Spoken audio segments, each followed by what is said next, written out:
polinizadores na planta é uma coisa muito boa contra os herbívoros, mas pode trazer algum problema para os polinizadores e também para a frutificação dessa planta, já que os polinizadores também podem ser presas desses animais que estão lá procurando comida, tá? Então, o tema da palestra é a interferência dos predadores sobre a ação dos polinizadores. Pensando de quem são os possíveis predadores que nós vamos encontrar na planta, nós temos uma variedade muito grande de animais que podem atuar na predação ali. Entre esses animais, nós temos alguns extremamente comuns, como por exemplo, as formigas, também as aranhas e também as vespas. E nós temos outros que são importantes, que atuam na planta predando, mas com um número menor e com uma diversidade de espécies um pouco menor, tá? Como todos os que estão citados, louva-a-Deus, libélulas, hemípteros, tisanópteros e mesmo joaninhas. Todos esses animais vão atuar diminuindo a quantidade de presas que estão presentes sobre a planta. O que vocês veem aqui, por exemplo, um tisanóptera que está se alimentando de ovos. Vamos ver se eu não erro. Errei. Pronto. Aqui, um tisanóptera que está se alimentando de ovos. Ao fazer isso daqui, ele vai matar esse embrião. Então, esse ovinho vai deixar de ser mais um herbívoro ali na planta.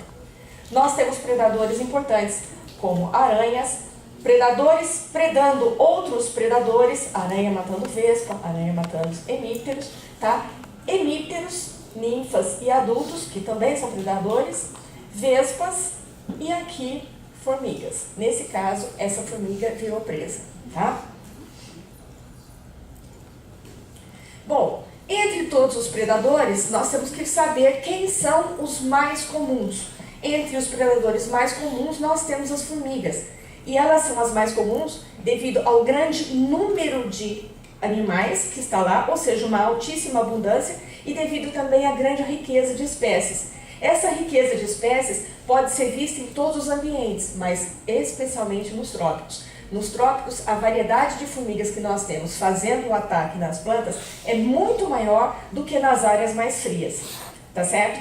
E uma das coisas que faz essas formigas serem tão importantes é que aproximadamente 90% dos indivíduos que estão numa floresta tropical são formigas. Esse número é absurdo, tá?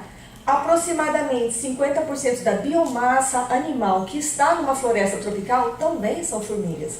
A gente não imagina uma coisa dessa, tá? Muitas vezes elas estão no solo ou sob o solo nos ninhos, e quando a gente vê, a gente sempre vê numa grande quantidade. Mas esses números são números que foram trazidos para nós por trabalhos feitos recentemente, em 2011, por duas equipes diferentes de pesquisadores, tá certo? Quando nós pensamos, uma das outras coisas que vai tornar essas formigas tão interessantes, tão importantes como predadores nas plantas, é que elas têm um hábito alimentar muito diversificado. Nesse hábito alimentar, a gente sempre lembra que elas são grandes predadoras, ou seja, carne. Elas precisam de proteína animal. Então, elas vão caçar. Sim, isso é verdade. Mas elas não vão apenas depender de carne, apenas depender de presas que elas vão conseguir encontrar nas plantas.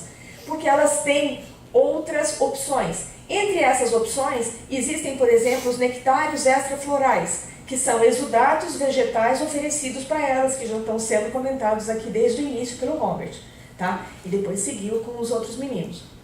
Mas também existem exudatos animais, ou seja, a interação da formiga com hemípteros e também com lagartas de lepidópteros, que vão oferecer o roneidu. O que é o roneidu? É uma água açucarada. Na verdade, o roneidu são as fezes desses animais, que são extremamente ricas, muito interessantes, portanto, para as formigas. O que nós temos ali naquelas fezes? Nós temos o material vegetal que ela sugou através dos vasos da planta, tá? Xilema e floema, tudo que ela conseguir retirar de lá, vai entrar no aparelho digestivo desses hemípteros e, no momento que é liberado através das fezes, tem também células do interior do aparelho digestivo que estão sendo eliminadas juntos. Portanto, essas fezes são muito ricas e são muito interessantes para as formigas, para a sua manutenção. Mas, além de exudatos animais, exudatos vegetais e as presas, as formigas também podem fazer outras coisas. Por exemplo, no momento que tiver uma queda muito grande de presas no ambiente, as formigas podem canibalizar os seus imaturos. Ou seja, as suas larvas e as suas pupas vão servir de alimento para os adultos num caso extremo de fome. Tá? E elas vão fazer isso daí e mais de uma espécie faz, várias, tá bom? Além disso, o que nós temos?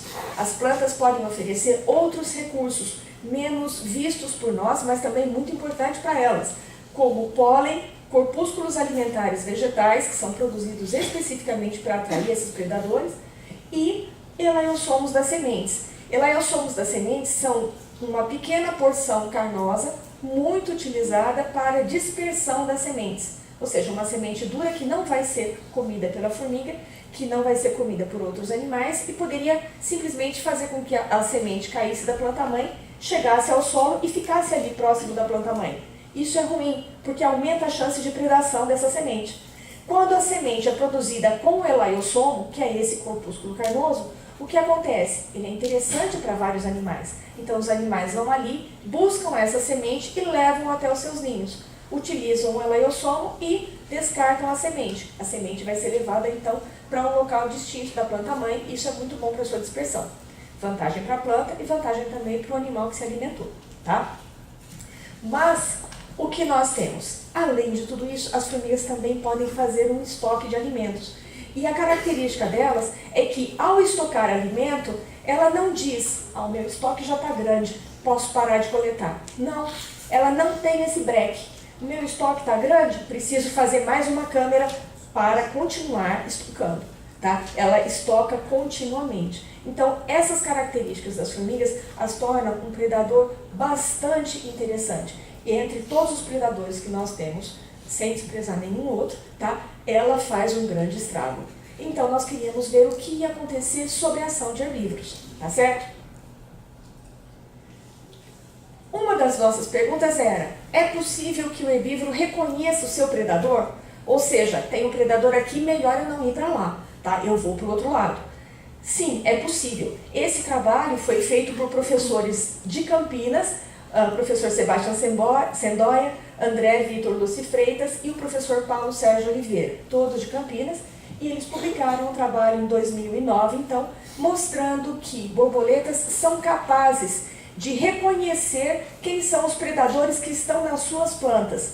E a partir daí, ela vai escolher se ela vai ovipor na planta com o predador A, o predador B ou sem predador nenhum, tá? Para esse estudo foi utilizada a borboleta Eunica bequina e colocando os ovos sobre o cariocar, o pequi. E no pequi, o que foi visto foi que existe uma vasta gama de formigas que estão presentes ali. Não só formigas, mas também outros herbívoros. E no momento que a borboleta vai colocar os seus ovos, ela dá preferência para a região das folhas. Mas antes dela ovipor, ela faz uma vistoria ao redor da planta. E ao fazer essa vistoria, ela vai poder avistar quem são os outros animais que estão ali. Temos herbívoros, temos predadores. Então ela vai identificar quem são eles. E isso daí é muito importante, porque quando ela não faz essa identificação, ou quando ela põe os seus ovos, do ovo vai emergir uma larva, essa larva vai começar a crescer, essa larva vai poder ser encontrada por predadores. Então, mesmo colocando os ovos, meu Cristo, aqui. Mesmo colocando os ovos na folhagem, essas lagartas vão andar por toda a planta. Andando por toda a planta, ela pode chegar em botões florais. E aqui, essa infeliz acabou sendo predada por uma formiga camponotus. A formiga camponotus, como a gente viu desde o trabalho do Robert, é das mais agressivas. Tá? Então, o que acontece? Foi visto que no momento que no momento que a borboleta tem a oportunidade de fazer a sua oviposição, ela vai vistoriar a planta e ela vai observar quem são os animais que estão ali. Ao fazer isso, foi visto que elas dão preferência para fazer a oviposição em locais onde nós temos... Qual é o laser que eu estou comendo? Já percebi. Obrigada. elas dão preferência por fazer a oviposição aonde tem a formiga Camponotus pusillus, pequena e mais mansa, ou outros herbívoros, que não vão atacar os seus ovos. Aqui vocês veem uma Camponotus pusillus do lado do ovo e o ovo não está sendo atacado. Mas toda vez que nós temos a Cephalotes rufipes, perdão, a Camponotus rufipes ou a Camponotus crassus, Camponotus são mais agressivas, haveria a predação nos ovos, tá? Então, foi visto que as presas em potencial, no caso, a borboleta, ela reconhece visualmente a presença dos seus predadores, porque no momento dela fazer a oviposição, ela escolhe os mais mansos, tá? E evita os mais agressivos. Isso daí foi visto graças a esse teste que eles fizeram, aonde eles tinham na mesma planta um ramo que estava limpo, ou seja, somente folhas novas, tá? E um outro ramo que tinha, além das folhas novas, um dos insetos comumente presentes na planta. No caso aqui, nós temos o percevejo ou o ramo limpo. A oviposição da formiga ocorria sem diferença estatística, tanto no ramo limpo quanto no ramo com o percevejo.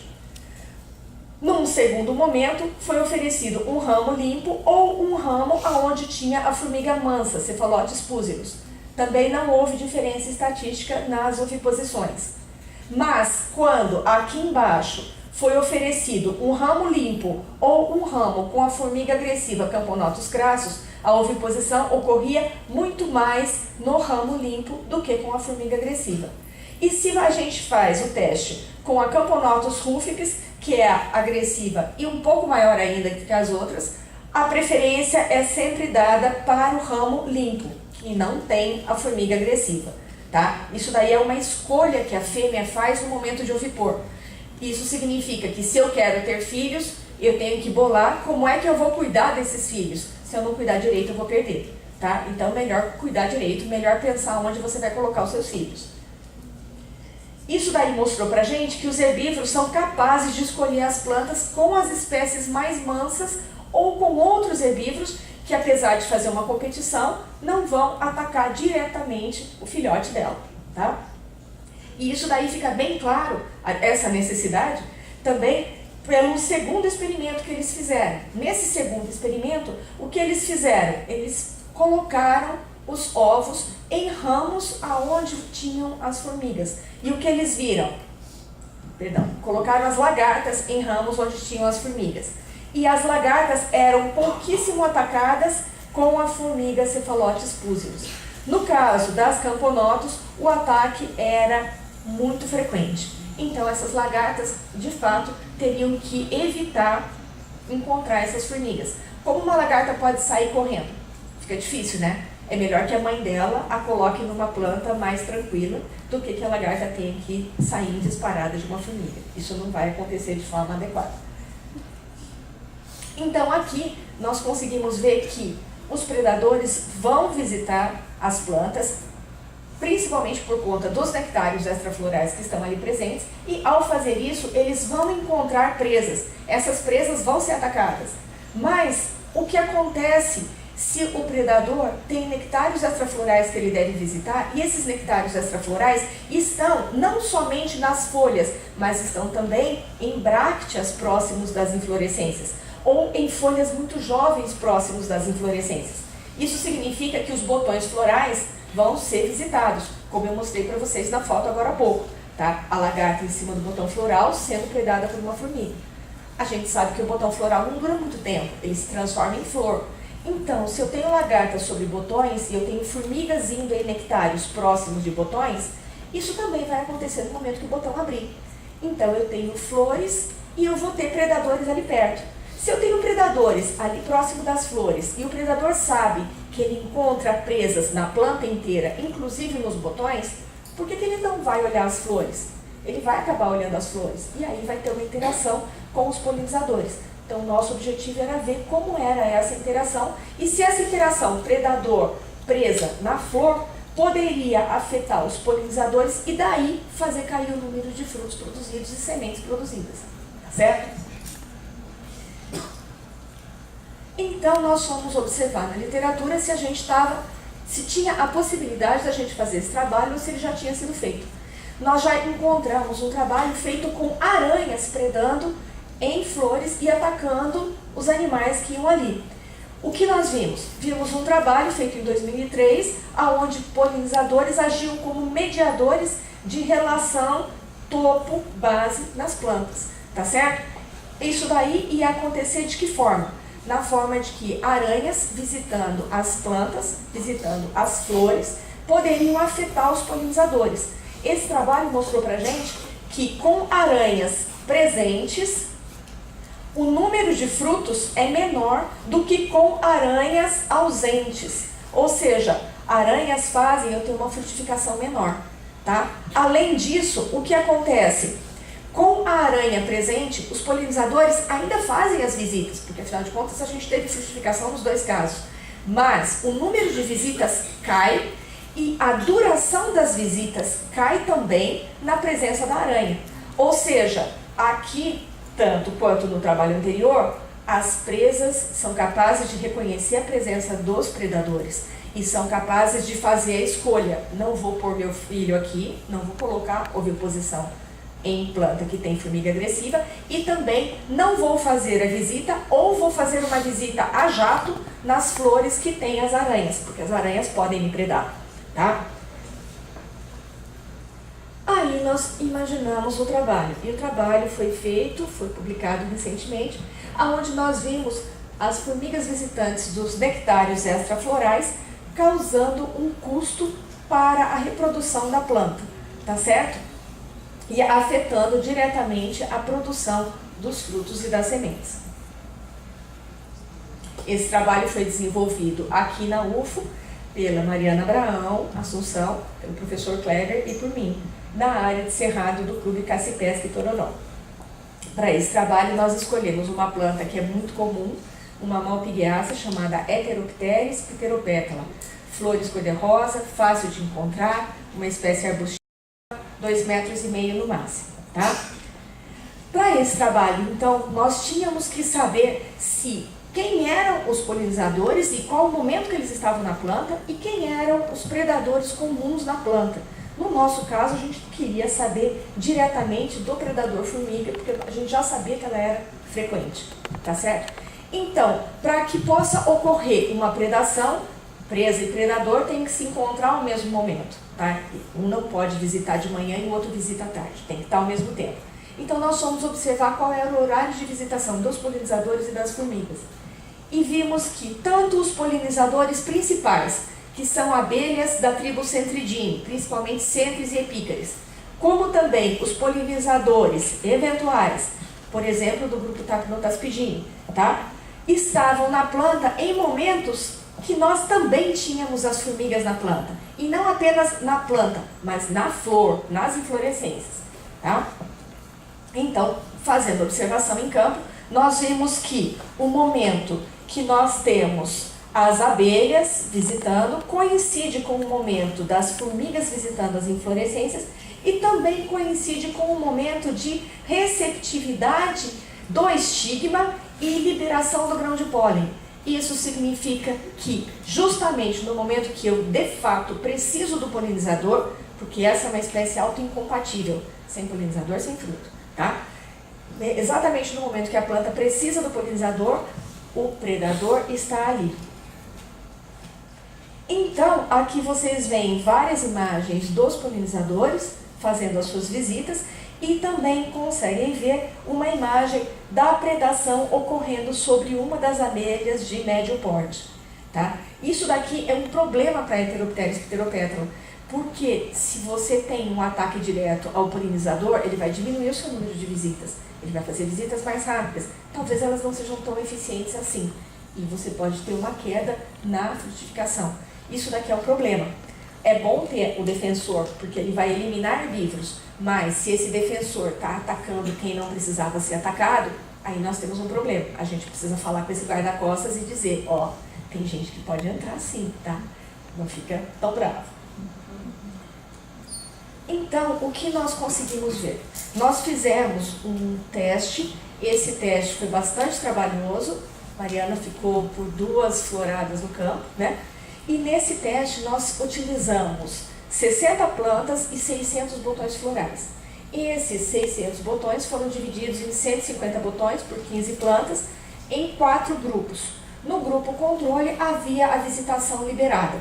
No grupo exclusão de formigas, nós utilizamos a resina Tanglefoot na base da planta, fazendo um anel que impedia a subida das formigas, mas visitação dos polinizadores era liberada.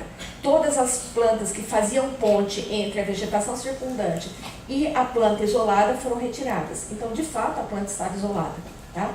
Estava isolada de todos os animais que caminhavam, como as formigas. Havia o grupo formiga de plástico e círculo de plástico. Como eram esses grupos? Nesses dois grupos, nós tínhamos ou uma bolinha preta de plástico, ou, de tamanho semelhante, uma formiga preta de plástico, e elas eram colocadas do lado da flor que ia ser observada. Então, a flor que ia ser observada estava livre para a chegada de visitantes, mas ali do lado nós tínhamos ou a formiguinha preta de plástico ou a bolinha preta. E não havia subida de outras formigas na planta, porque também foi usado o Tanglefoot na base, tá?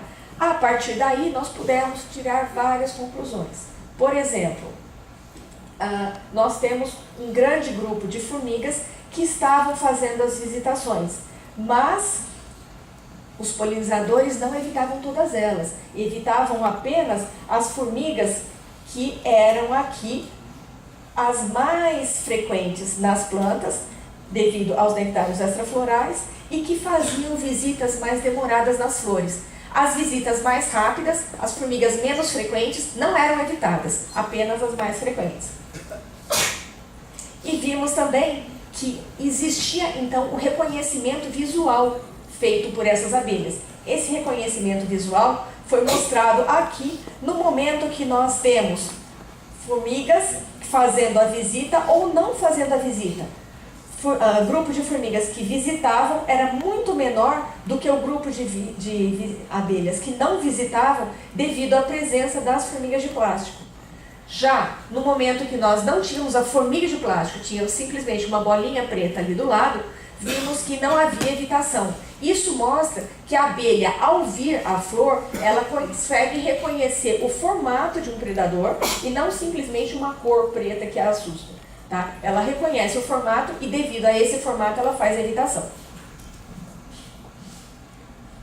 Vimos aqui que nos 4 grupos, aonde era permitida uma visitação liberada, no grupo aonde as formigas foram excluídas com a resina Tanglefoot, no grupo aonde as formigas foram excluídas e foi colocada a formiga de plástico, e no grupo aonde as formigas foram excluídas e foi colocado o círculo de plástico, nós tivemos uma frutificação bastante semelhante, exceto em um grupo, exceto no grupo das formigas de plástico. O que acontece aqui? O que nós podemos concluir? As abelhas conseguiam reconhecer o formato do predador próximo das flores, e essas flores tinham uma visitação menor. Essa visitação menor levava a uma frutificação pequena, tá? E isso foi claro para nós devido a esse grupo aqui. Em todos os outros grupos, bolinha de plástico, não houve uma evitação grande e o número de frutos foi grande, bastante semelhante aos grupos com exclusão das formigas ou com visitação liberada. Aqui vem a nossa dúvida. Por que visitação liberada nos dá um número alto? Visitação liberada nos dá um número alto porque as formigas não têm o costume de chegar sobre a flor, sentar e ficar parada lá. As formigas andam sobre a planta constantemente à procura de herbívoros. O que aconteceu aqui foi que no momento que nós colocamos um predador parado feito estátua do lado da formiga, do lado da flor visitada, nós vimos que de fato a imagem dele é reconhecida e tem um efeito de evitação muito forte. Tá certo? Então, esse trabalho foi desenvolvido aqui com essa bibliografia. E nós agradecemos agora no final, e eu vou liberar para perguntas. Tá? Nós agradecemos muito o Clube Caça-Pesca Itororó, que nos cedeu a área e nos dá toda a segurança lá dentro. E agradecemos CAPES, FAPEMIG, CNPq, a Universidade, o LES, o professor Kleber e a Mariana, que fez esse trabalho bonito no momento da monografia de graduação dela. Muito obrigada.